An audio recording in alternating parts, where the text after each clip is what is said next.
They called her the she-wolf of France, but wolves hunt when they are hungry. Isabella hunted for pleasure. Some names in history echo like an indictment. They don't just recall dynasties, military campaigns, or political marriages. They send a chill that runs from the back of your neck straight down your spine. Isabella of France was one of those names. She strode into the pages of history as a figure both dazzling and dangerous, a queen of captivating beauty, razor-sharp intellect, and something few women of her age dared to reveal: an unquenchable hunger for power. History remembers her in two starkly different portraits. One, the French princess raised in a palace where every whisper could kill, and every smile might conceal a plot.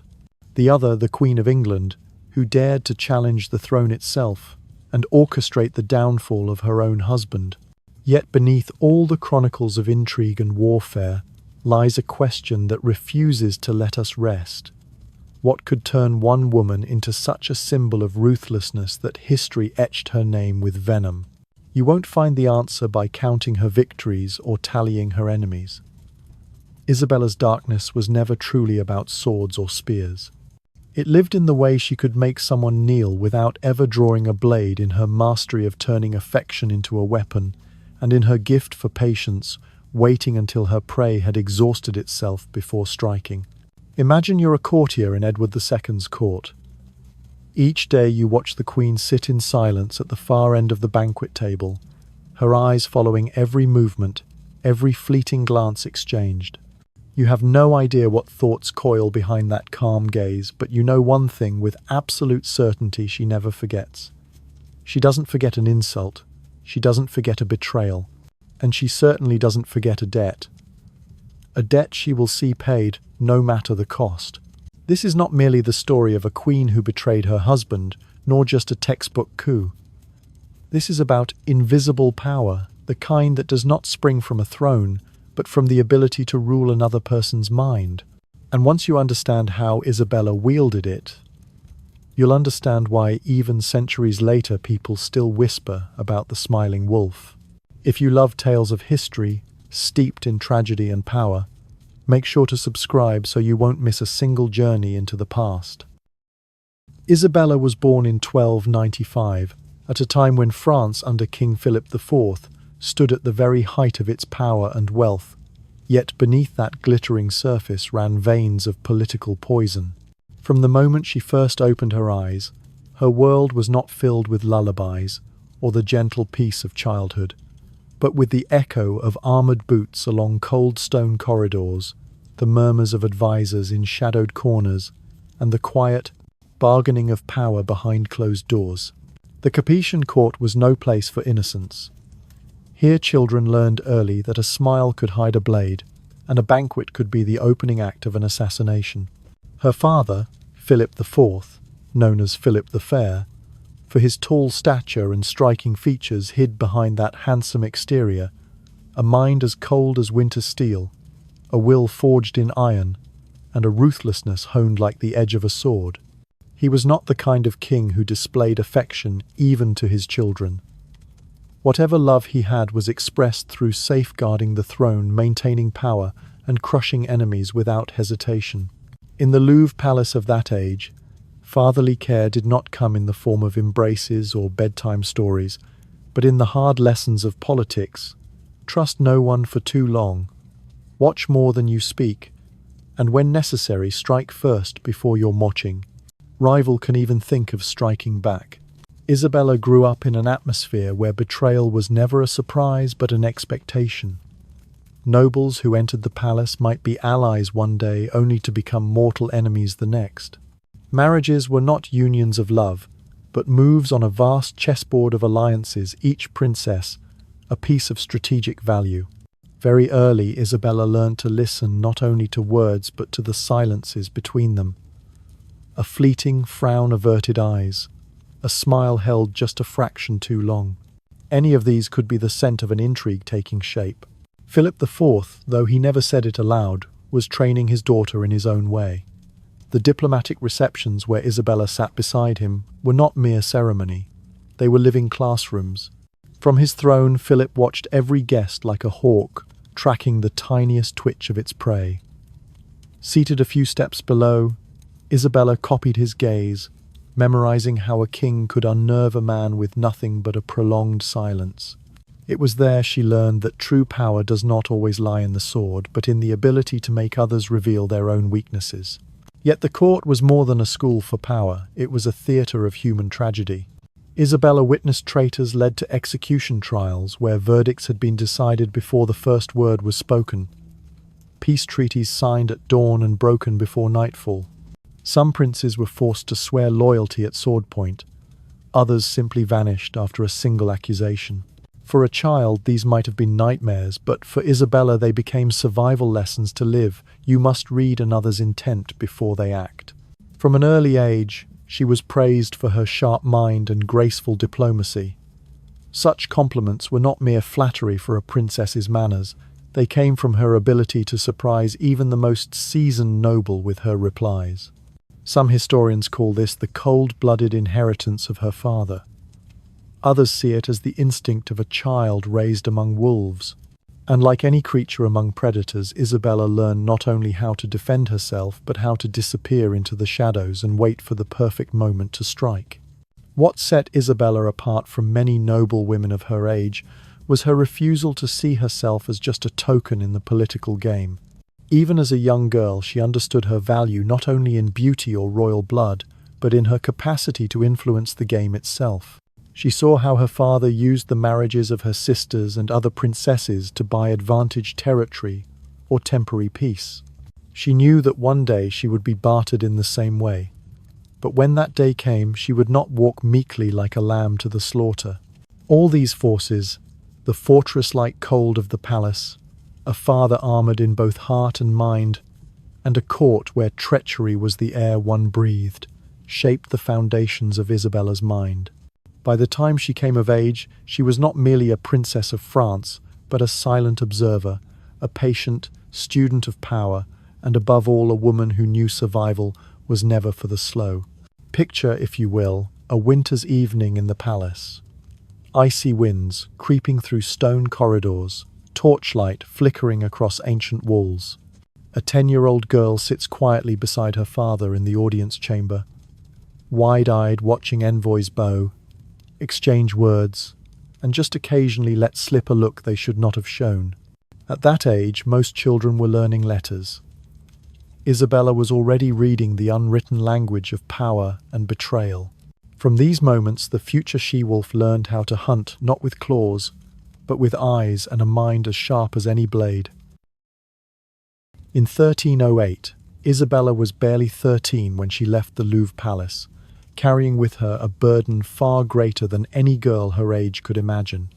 Her marriage to Edward II of England was painted as a dazzling masterpiece, a golden alliance between two mighty dynasties, a bridge of peace spanning France and England after years of bitter conflict. On parchment, it was the crowning triumph of her father Philip IV, a perfect piece of diplomacy, and the beginning of a promising new chapter. Contemporary accounts describe Isabella's wedding day as if she had stepped out of a painting, a delicate young maiden draped in the finest French silks glittering with jewels.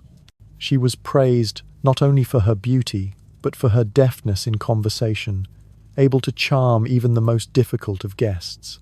For Edward II, freshly crowned after his father's death, she should have been a gift from God, a beautiful, intelligent queen, bringing with her the priceless bond with France. But fairy tales rarely survive the throne room. From the very first days of her marriage, Isabella realized that Edward's heart did not belong to her. Every tender glance, every soft word seemed reserved not for his new queen, but for another man, Piers Gaveston. Gaveston, Earl of Cornwall, had been Edward's close companion for years, but theirs was no ordinary friendship. Many historians believe Edward felt for Gaveston a deep and intimate affection, unlike anything he ever gave to another, even his wife. For Isabella, this was not merely a personal disappointment, it was a public humiliation. In a court where every movement of the royal family was scrutinized to be treated as little more than an ornament, while a courtier commanded the king's full attention, was a wound inflicted in plain sight. That pain cut deeper when she realized she was not only abandoned emotionally but also shut out from the circle of influence where Gaveston now sat securely. The English court at the time was already a nest of factions and unrest. Edward's excessive favour toward Gaveston stirred resentment among the nobility, yet instead of turning to the Queen as a potential ally, they regarded her with suspicion. After all, she was French, and the peace between the two kingdoms had never been entirely secure. She became an outsider in her own palace, trapped between her husband's coldness and the wary eyes of the English lords. Royal banquets became elaborate performances in which Isabella was forced to play her part. She sat beside Edward, smiling softly, making polite conversation, all the while feeling each of Gaveston's words, and each shared laugh with the king like a blade twisting in her pride. Perhaps she tried to bridge the gap using her grace, her wit, the very qualities once so admired. But every effort struck against an invisible wall, Edward's private devotion to another. When Gaveston was exiled under pressure from the nobility, Isabella might have dared to hope this was her chance to regain her husband's attention. Yet the moment he returned, the old pattern resumed, and this time it was worse. His comeback ignited new unrest, and Isabella began to understand that her place beside Edward was little more than ceremonial. What made matters more dangerous was the shift in how Isabella viewed the world around her. In the Louvre, she had learned that affection was a luxury, while power was the true foundation of survival. In England, that lesson was etched deeper with a new twist. Not everyone held power in their own right. Men like Gaveston or later Hugh Despencer thrived solely on the king's favour. And if they could do it, why couldn't she find her own way to do the same? But before she could plot any countermove, Isabella had to confront a stark reality: she was trapped. Returning to France was unthinkable. It would be seen as a disgrace, a diplomatic failure for both her and her family. Remaining in England meant living in the shadow of another man stripped of real power and the true place of a queen. It was not only emotional isolation, it was political exile within her own crown. Picture Isabella at 15 or 16, not a dreamy girl wandering through rose gardens, but a young woman sitting alone in a cold chamber of Westminster Palace, hands, clasped eyes fixed on the dwindling flames of a candle. She did not cry nor complain. She simply watched and waited. Inside, a seed had been planted, a seed of resentment, quiet but stubborn, growing with every frigid glance from her husband, with every whisper she caught behind her back. Isabella's solitude was not an empty void, it was a forge. She was learning endurance, learning to bury humiliation and transform it into resolve. And one day, when the moment came, everything she had swallowed would be returned with devastating interest. If Isabella's early years of marriage to Edward II had already left her feeling distant and disappointed, the period that followed would turn her life into a true prison of the mind. The return of Gaveston had only been the prelude. After his execution in 1312, the void he left beside the king was swiftly filled by another name, Hugh Despencer the Younger. And if Gaveston's presence had been merely irritating for monopolizing Edward's attention, Despencer was something far worse, a man who turned the court into a battlefield and the queen into a pawn pushed to the edges of the board. Hugh Despencer was not only skilled in manipulating the king, but he openly disrespected the queen. Records suggest he used his influence to strip Isabella of long-held privileges, cut her household budget, and even interfere in the appointment of her personal attendants. This meant Isabella lost not only political influence, but also the network of loyal supporters she needed to survive in a court teeming with opportunists. Whenever she tried to speak with the king about matters of state, Despencer would insert himself, diluting or distorting the conversation to safeguard his own position.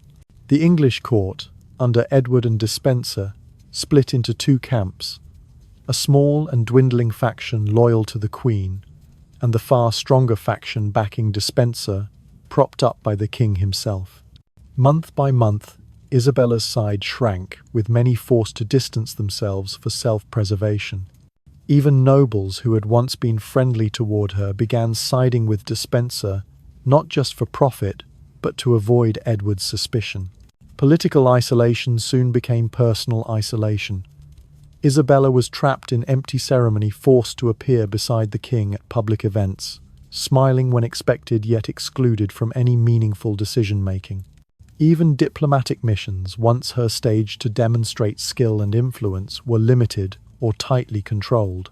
Gradually, the Queen of England became little more than a gilded ornament displayed to enhance the crown's image, but never allowed to touch its power. For a woman raised amid the ruthless political games of France, where every glance and word carried hidden weight, such exclusion was more than an insult. It was a warning. Isabella understood the danger she was in without influence. She could easily become a target should Despenser or anyone else need a convenient excuse to consolidate power.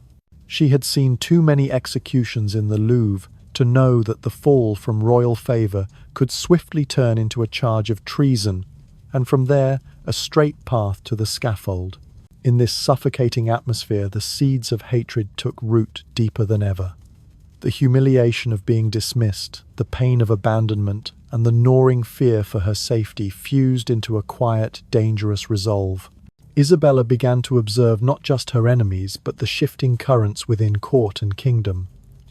She saw discontent with Despenser growing among the nobility and even among the common people.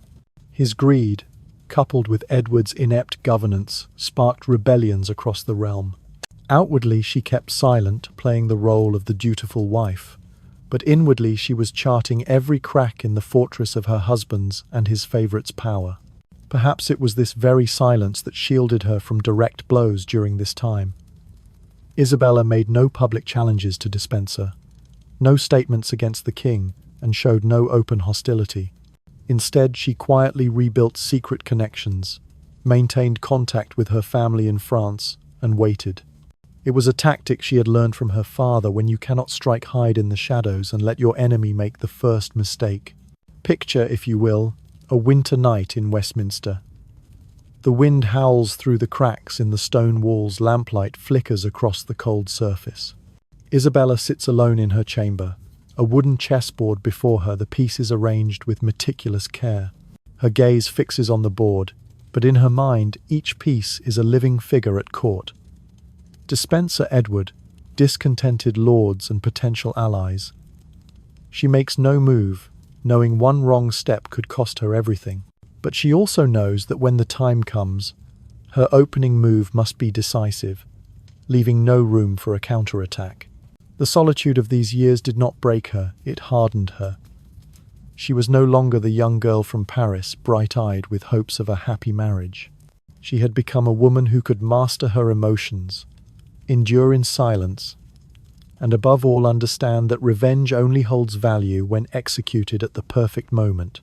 And as Hugh Despenser's greed grew and Edward II's popularity crumbled, Isabella knew that moment was drawing closer. One day she would step out from their shadow, and when she did, she would not simply reclaim the power they had taken, she would take back everything they had stolen at a cost England would never forget. There's something curious about wolves. They aren't always born with fangs bared and eyes gleaming with malice. Sometimes, a wolf begins life as a gentle creature pushed into the shadows, hemmed in by danger, until it is forced to change. Not to survive, but to hunt. Isabella of France, remembered by history as the she-wolf of France, was once a radiant young woman raised in opulent halls, schooled in the arts of diplomacy and literature, a delicate blossom of the royal court. But in England, where royal marriages were once hailed as golden alliances, she quickly learned that gold could just as easily become chains. The early years of her marriage to Edward II wore away at her, but it was the isolation and public humiliation told in Chapter 2 that smelted and reforged her very nature. At first, Isabella did not resist. She played the role expected of a queen, silent, graceful patient. But as the days passed, she came to a cold realization: in the English court, gentleness saved no one, and loyalty had value only when it served the interests of those more powerful. Edward II taught her that lesson ruthlessly, not through lectures, but through neglect and betrayal. Every cold glance, Every public display of favour toward Hugh Despenser was a small stinging cut. At banquets, she sat at the head of the table, but the king's gaze never found her. In council, her advice was ignored, replaced by the whispers of Despenser. The court saw it all, and the collective witnessing turned her pain into shame. But a woman humiliated in public does not simply weep. If she is clever enough, her tears become a mask, concealing what is truly taking root beneath. Isabella began to watch. She was no longer merely living in the palace, she was hunting within it. Who envied Despenser? Who resented Edward? Who might, with the right promise or a simple touch, lean toward her side? Her transformation did not happen overnight. It was a slow process, like water seeping through stone, patient, but inevitable. She recognized that her enemy's weakness was not their strength, but their emotions. Despenser, for all his power, was greedy and arrogant enough to scorn the old nobility. Edward, for all his kingship, was a prisoner of personal attachments. Isabella learned to make every smile a question, every word a velvet-sheathed blade. The court receptions, once meaningless rituals, became her stage. She knew where to stand, so the light caught her face when to turn her head, so someone would notice her watching them. While others still saw her as the sidelined queen, Isabella was quietly testing her first moves. An ambiguous compliment, a careless sigh overheard by the right ears, a knowing glance at the discontented. The more she was ignored within her own court, the freer she became to chart the map of a new network. Not the official web of diplomatic alliances, but an invisible net of debts, of guarded secrets, of ambitions still unspoken. Isabella became the center of a circle. Edward didn't even know existed yet, would one day be forced to confront. She did not forget her origins. As a French princess, daughter of Philippe IV, a king famed for both intellect and ruthlessness, she understood the power of blood. Secret letters began to slip out of England, crossing the Channel, into the hands of those in France, still loyal to the Capetian line. Old connections, brothers, cousins, those who once toasted her wedding, became potential pieces on her board. Perhaps Isabella's greatest danger lay not in her sharpness, but in how perfectly she maintained her gentle exterior. No enemy could strike at a queen who smiled, who wore her embroidered cloak, who spoke words of peace and goodwill. And while they reassured themselves that she was nothing but a harmless flower, Isabella became the wolf padding softly over snow, closing in on her prey in silence. If once isolation had been her shackle, it was now her school. Isabella learned quickly, far too quickly, and the lessons she absorbed were not ones any husband or court would wish for her to know. They were the arts of patience, of becoming a mirror in which others revealed themselves, and of keeping one's fangs hidden until victory was certain. The wolf had not yet struck, but it was ready. And when it did, the bite would shake the kingdom to its core. Beneath the dim golden flicker of torchlight in the castle corridors, Isabella was no longer merely a queen cast aside. She had become a new player in the great chess game of power, a figure hidden behind a gentle smile, yet quietly arranging her pieces in the shadows. Her network began with strands that seemed fragile, a handful of loyal servants, a few discontented nobles who despised Despenser and French merchants, weary of the English crown's taxes.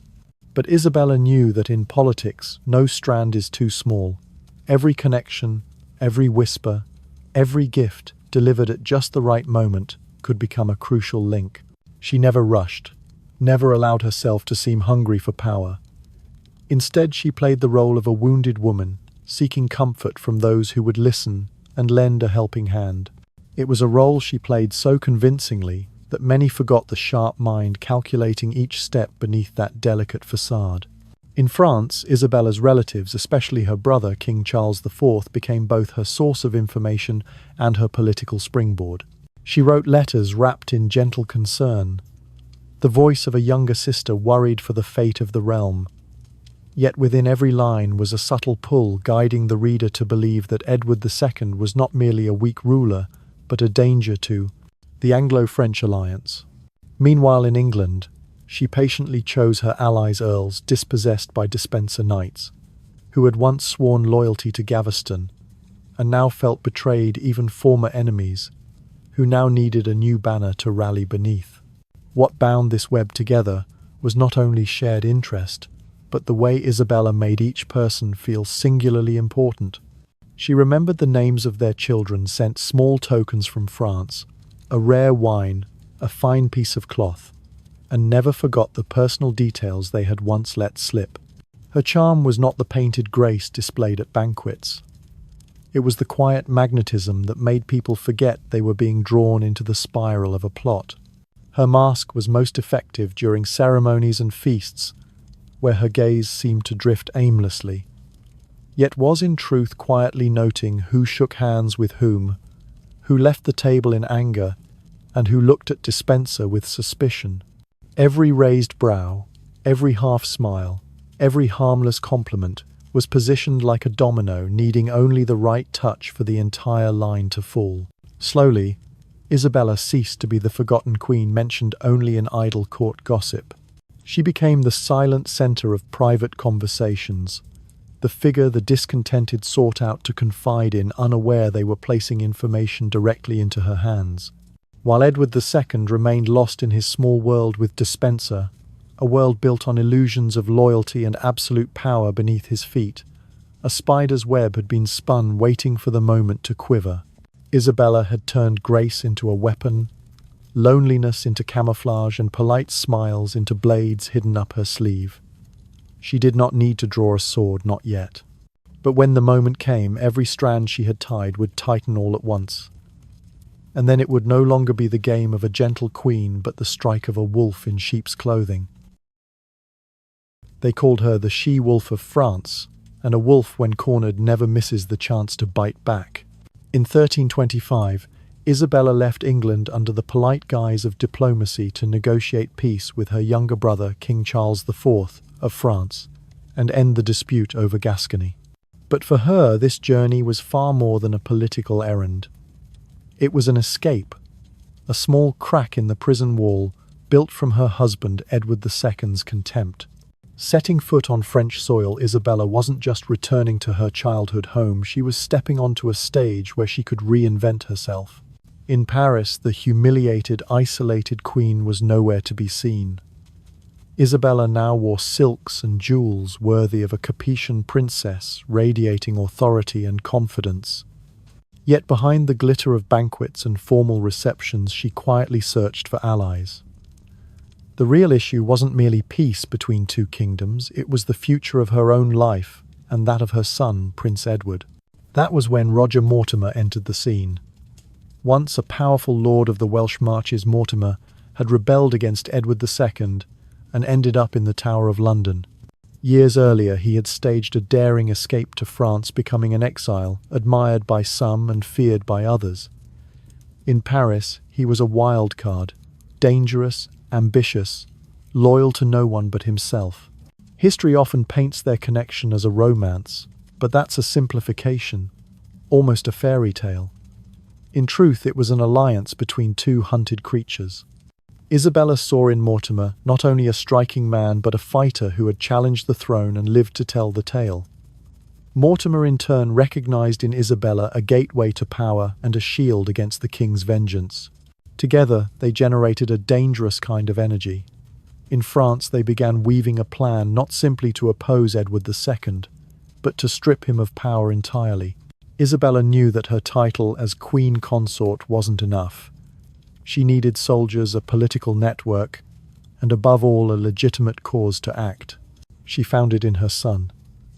Edward, just 13 at the time, was heir to the throne, the living embodiment of the legitimacy around which rebels could rally.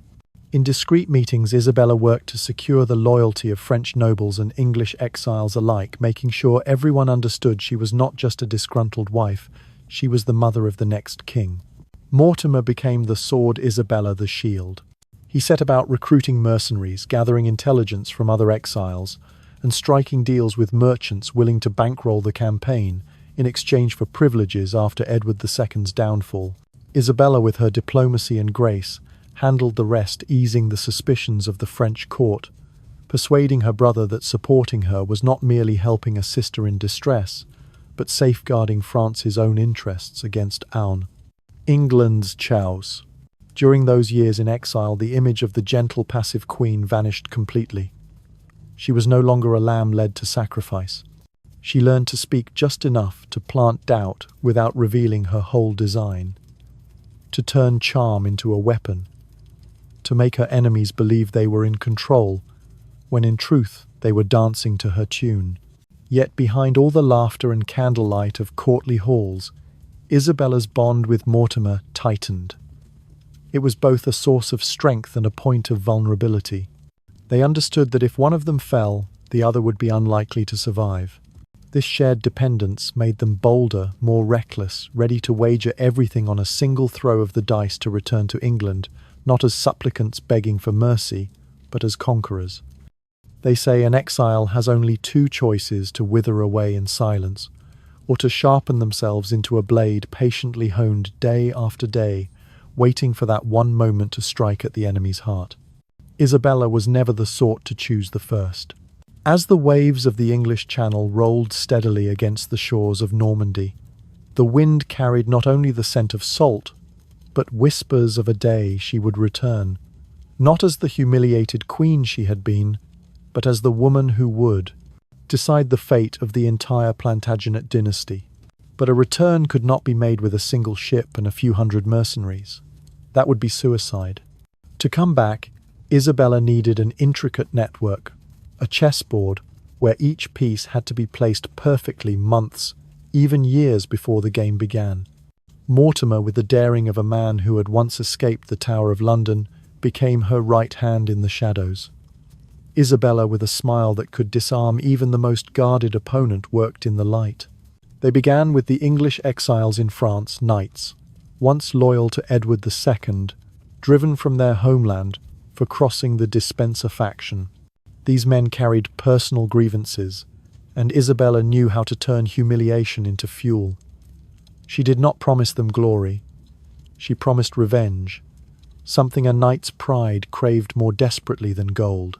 Next, she sought out the minor lords along the coasts of Flanders and Hainault, places where gold could turn a fishing port into a war harbour. Here politics and commerce were one: whoever controlled the sea controlled the flow of money. Isabella appeared in the noble halls of Flanders in exquisitely embroidered gowns, the picture of a queen cast adrift, telling carefully crafted stories of her sorrows. Never long enough to seem like complaints, but just enough to stir both sympathy and ambition in her audience.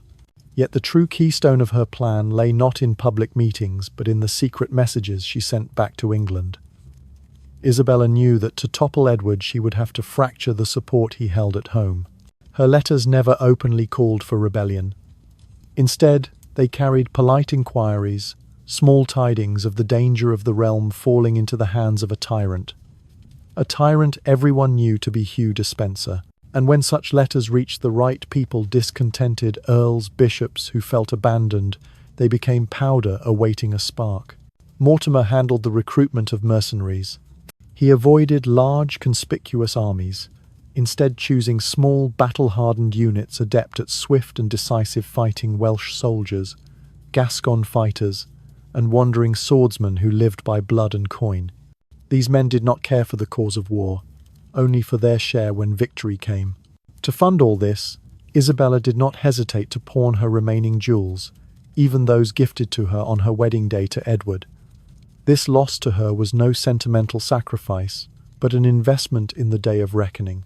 And when that was still not enough, she turned to Hainault, where Count William III, seeing in her a chance to make his daughter the future queen, agreed to provide both gold and soldiers.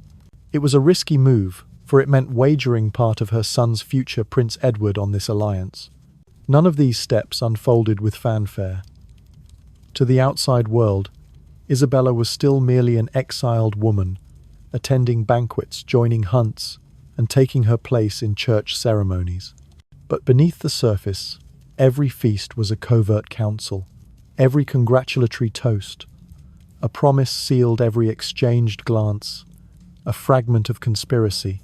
By the summer of 1326, the board was set. Her modest fleet, hidden under the guise of an escort convoy, lay at anchor along the misty coast. Her most loyal knights had sworn before God never to abandon her. Mortimer made a final check of the weapons, while Isabella stood motionless before the sea, the wind striking her face. No one knew what she was thinking. Perhaps she remembered the day she first came to England at the age of 12, smiling beside Edward in the candlelight. Perhaps she envisioned Hugh Despenser on his knees begging for his life, a vision she had never allowed herself to forget. She was not returning merely to restore the crown to her son. She was returning to erase the stain of humiliation burned into her name.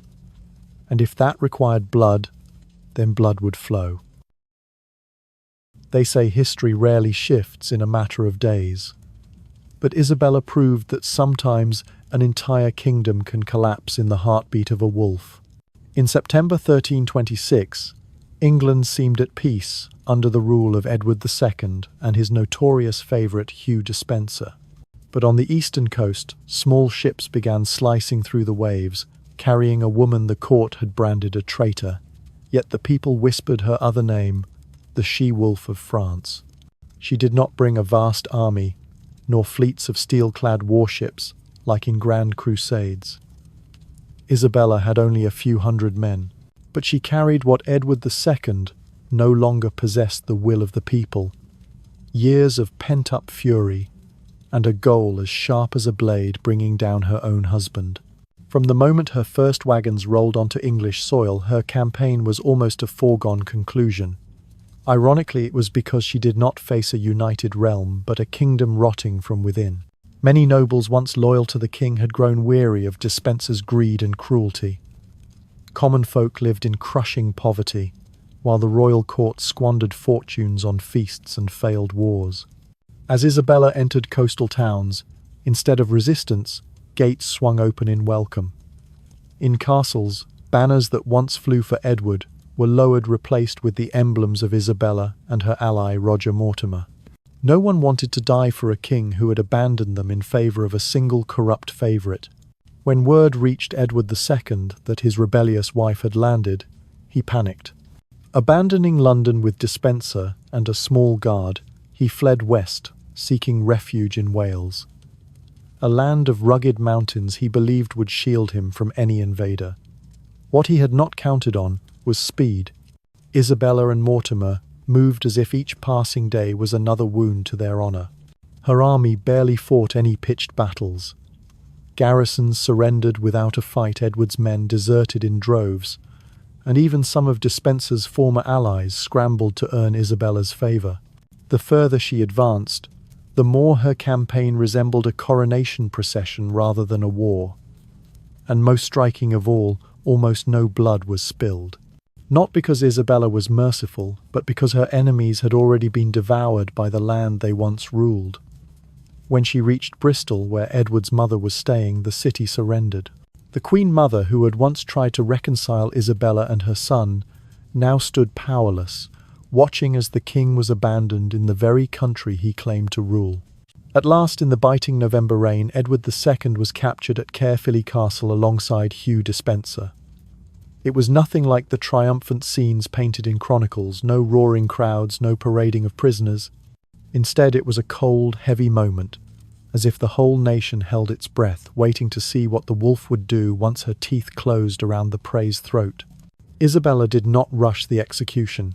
She understood that power was not only in destroying an enemy, but in forcing them to live with the terror of what was coming. Edward was confined to cold, dark chambers, while Despenser, the man who had once held the kingdom in his hands, was reduced to a trembling shadow. One thing was certain: with her 1,326 invasion, Isabella had turned what seemed a hopeless gamble into a victory march. And she had done it not merely with sword and spear, but with the deadliest weapon of all, the wrath of a betrayed woman, honed into ruthless political strategy. Her next move, and the moment that would forever secure her, the name She-Wolf, would not be so cold. It would be bloody, public, and without mercy. Despenser was not captured in the chaos of a roaring battlefield, but in a scene so charged it felt almost surreal. When word spread that he had fallen into Isabella's hands, cheers erupted across the land, but none louder than from those who had borne the weight of his cruelty. To them this was more than a political triumph. It was the restoration of stolen dignity, a rare chance to watch the man who had trampled them bow his head. Hugh Despenser was not merely hated. He was etched into the collective memory as the embodiment of greed without limits of humiliation carried out with methodical precision. And Isabella, the she-wolf of France, knew that if she wanted to cement her power and send a chilling warning, she had to turn his downfall into a public performance, a ritual of punishment staged with deliberate care. Bound filthy his beard and hair, a wild tangle, Despenser was dragged before the crowd. But it was not the sentence itself, hanging, disembowelment and quartering, that mattered most. It was the way it was done. Contemporary accounts tell of him being forced to read aloud his confession to acts of depravity and treason before the people, even as he knew there would be no reprieve.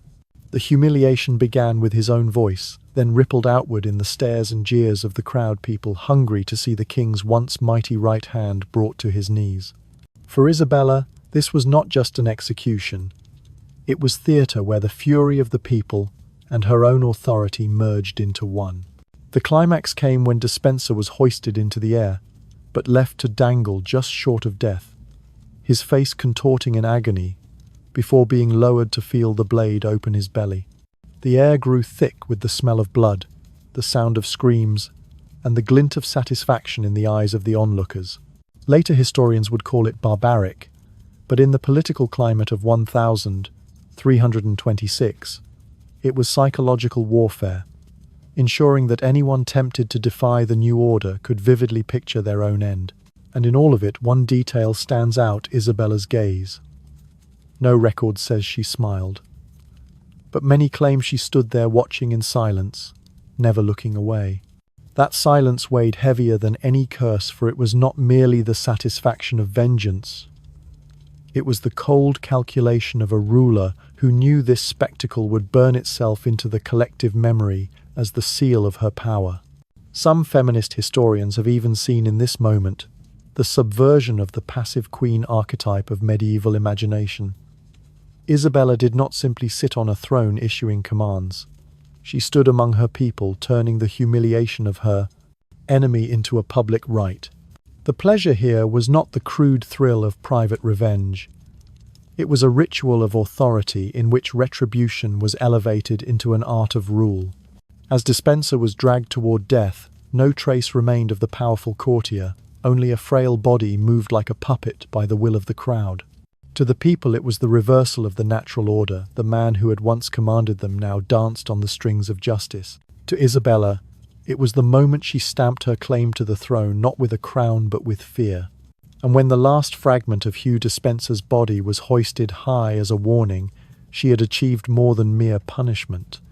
She had delivered a political message in its purest, most ruthless form. This new reign would not forgive. Betrayal. Hugh Despenser vanished from the world as butchered flesh, but his name endured, told in whispers by the hearth, muttered as warning in the corridors of power, and remembered in the unblinking eyes of those who had seen the she-wolf of France take her revenge. They returned to London as victors, but instead of smoke, fire and blood, the streets roared with cheers, carpets of flowers, and the sort of adulation once reserved for kings. Edward III, just 14, rode in the place of honour. Yet anyone standing along the route knew the crowd's eyes weren't really on the boy.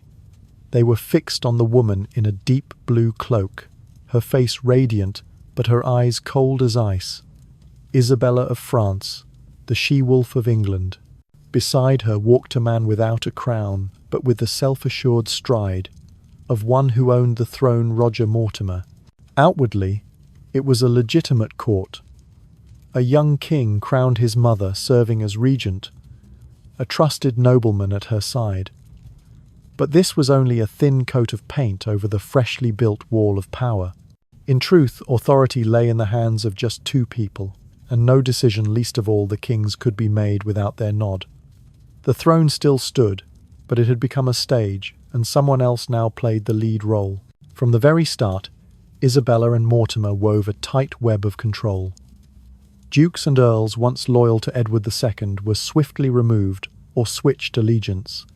Some were rewarded with new titles, others were pushed to the borders, and some simply vanished without a trace, fading into rumours of dungeons and daggers. The court became a place where every word might be overheard, every glance could be interpreted as treachery. They began using the young king as a political emblem, paraded at ceremonies, dispensing favours, signing decrees, all under the guidance of his regent and Mortimer. This was not a court filled with the laughter of a child, but with the rustle of maps, the scratch of pens on parchment, and the soft thud of red wax seals, each seal transferring another piece of power into their grasp. Isabella, long schooled in the power games of the French court, understood that ruling was not just about issuing commands, but about shaping the story the people heard. She crafted an image of herself as the mother of the realm in the public eye, organizing alms for the poor, funding monasteries, and commissioning woodcuts that depicted her like the Virgin Mary.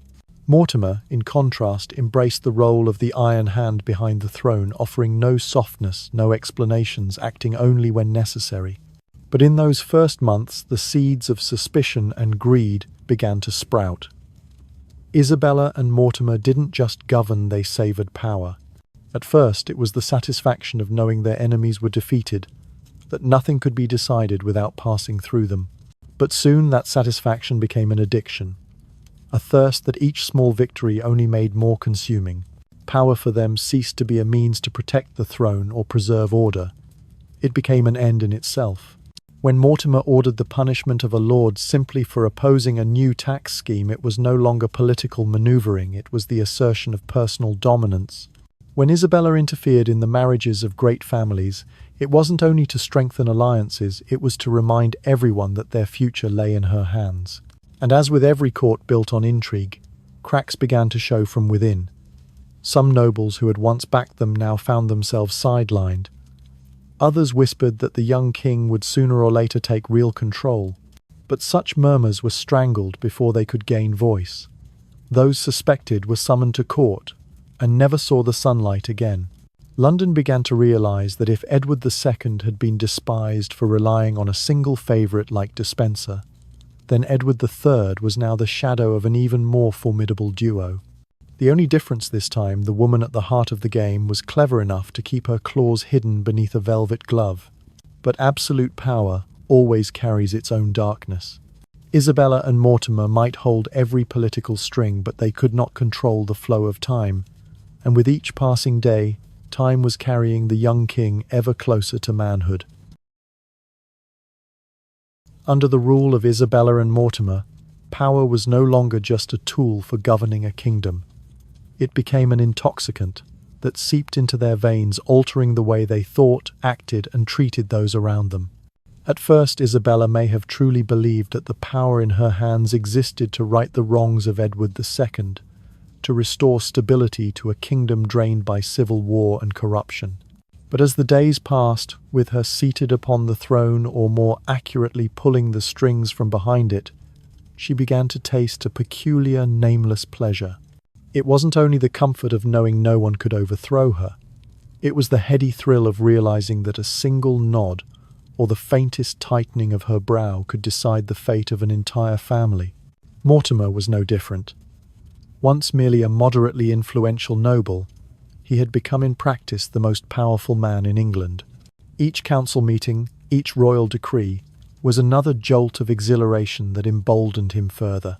And when power lingers long enough, people begin to lose the ability to distinguish between protecting one's position and eradicating every possible threat, no matter how small.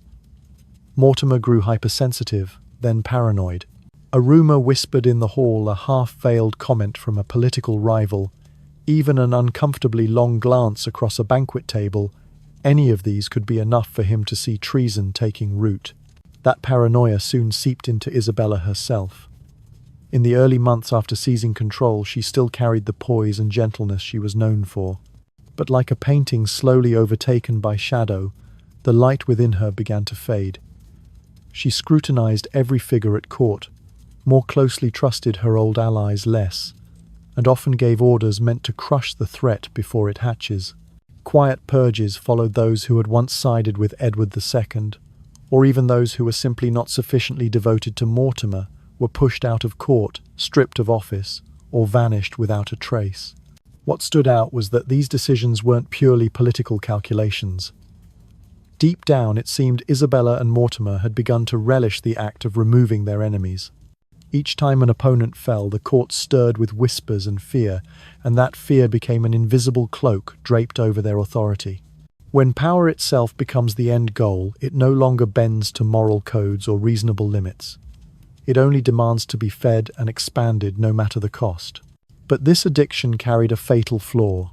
It made those who held it forget that the loyalty of the people and the nobility was the only true foundation keeping the throne upright. When every decision was driven by the fear of losing power, they unwittingly created more enemies than allies. At royal banquets, Isabella's smile grew less warm, her eyes scanning each guest as if trying to read treachery in their minds. Mortimer hardened into a man willing to strike first before any plot could take shape. And then slowly but inevitably the darkness closed in on the court. The air in the palace grew heavy. Every word weighed before being spoken, every movement observed. The nobility learned to keep silent, and the kingdom learned to accept that those who had once risen against a tyrant were now building a new despotism of their own. Power, once it becomes an addiction, does not know how to stop, and in that moment the seeds of downfall were already sown. Power in all its splendor and cruelty never stands still. It moves, it flows, it recedes and surges like a tide, and those who dare believe they've bound it in their hands are often only holding a snake waiting for the moment to strike. During the years she ruled as regent for Edward III, Isabella and Mortimer believed that the frightened 14-year-old boy would forever remain a docile pawn. But time is a traitor. It lets seeds of doubt and ambition grow inside a young king's heart, feeding them with whispers in shadowed corridors and with the sharp flicker of resentment whenever Mortimer signed a royal decree without asking. By the time Edward III turned 18, he was no longer a boy to be led. He had learned to keep silent, to let others think him still green, but inside every day and every hour he was calculating with cold precision how to escape the colossal shadow looming over his throne. Mortimer, drunk on the power he had amassed, flaunted his dominance more openly than ever. He wore silks, sat at the king's side at banquets, accepted tribute, ordered executions, and used the court as his stage to remind everyone exactly who held the strings. But absolute power carries its own fatal disease, blindness. Mortimer failed to notice the quick glances shared between Edward and discontented nobles, the hollow praise from knights whose loyalty was sworn to the crown, not to him. He didn't see that even Isabella, his ally and lover, had begun to feel his presence like an unwelcome shadow. Their relationship, still bound by passion and power, now carried a trace of fear. Isabella knew that if Edward succeeded in removing Mortimer, her own fate would change, and not necessarily in a way she could control. In the autumn of 1330, a cold wind swept through Nottingham carrying rumours of a plot. Not an open conspiracy, but a web of half-spoken words, footsteps in the dark doors closing swiftly when strangers passed. Somehow Edward III had gathered men willing to gamble their lives to free him from his gilded cage. Among them was William Montague, an ambitious knight, and a small band of loyal soldiers. They weren't an army, just a handful of men with iron resolve and the belief that they were restoring honour to the crown. At the time, Mortimer was staying at Nottingham Castle with Isabella and the king, certain that its walls and guards would shield him from danger. But those same walls would become his trap. One October night, under a shroud of mist, a group of soldiers slipped into the castle through a secret passage, perhaps revealed by an insider, perhaps shown to them by Edward himself. Without a sound, without a trumpet's call, they moved toward Mortimer's chamber. Some say he was dragged from his bed before he could don his armour. Others claim he barely had time to draw his dagger before being overpowered. Either way, the arrest was so swift, the guards outside barely knew it had happened. When Isabella heard, she ran to her son begging for Mortimer's life. She knelt before him, tears streaking her face, calling him her little boy, as she had when he was born. But the crown now sat firmly in Edward's grasp, and his voice was cold. He declared Mortimer a traitor, and for traitors there could be no mercy. Mortimer was taken to London, given a trial that was little more than a formality, and hanged like a common criminal, a humiliating end for the man who had once ruled from the heights of court. It was not only Mortimer's end, but the beginning of Isabella's new life. A life stripped of absolute authority, no longer seated as an equal to the king at feasts, yet still dangerous enough that no one dared dismiss her. As Mortimer's noose tightened, the invisible cord around Isabella's life was drawn just as tight by Edward's hand. The young king had learned his first great lesson in power. It should never be shared for too long. And Isabella, once the teacher of kingship, now became the unwilling pupil of that very lesson, learning it from the losing side. Isabella's power didn't vanish like a sudden storm. It ebbed away like a silent tide, retreating until all that remained was a bare stretch of sand, littered with the wreckage of ships that had once sailed in brilliance. The day Mortimer was hanged, the rope around his neck seemed to cinch an invisible cord around her heart as well. With her ally gone, and the throne no longer hers, she became a shadow too dangerous for anyone to approach, yet too significant for anyone to completely forget. Edward III, now grown and confident in his authority, did not imprison her, nor did he order her death. Instead, he granted her a kind of conditional freedom residence, in her own quarters at Castle Rising, in Norfolk, a fortress far enough away that her voice could no longer echo in politics, yet close enough for the court to keep watch over her. Every breath. Castle Rising was not cold like a prison, but it held a different kind of chill. Its thick stone walls and narrow windows let in only shards of England's pale sunlight, enclosing her in a space that was both vast and suffocating. She still had servants, still had gold and silver, still wore silk and velvet, but these gowns were no longer the armor of power. They were only fragile cloth draped over a heart laid bare. At times she could be seen standing by the window for hours, gazing toward London, the city where her years of authority had unfolded, where her enemies had been crushed, and where she herself had been torn from the throne. She was not alone in the absolute sense. Monks visited a few aging nobles, remained loyal, and Edward III occasionally permitted her to attend royal ceremonies, always under watchful eyes. Yet solitude of the soul was the true weight she carried.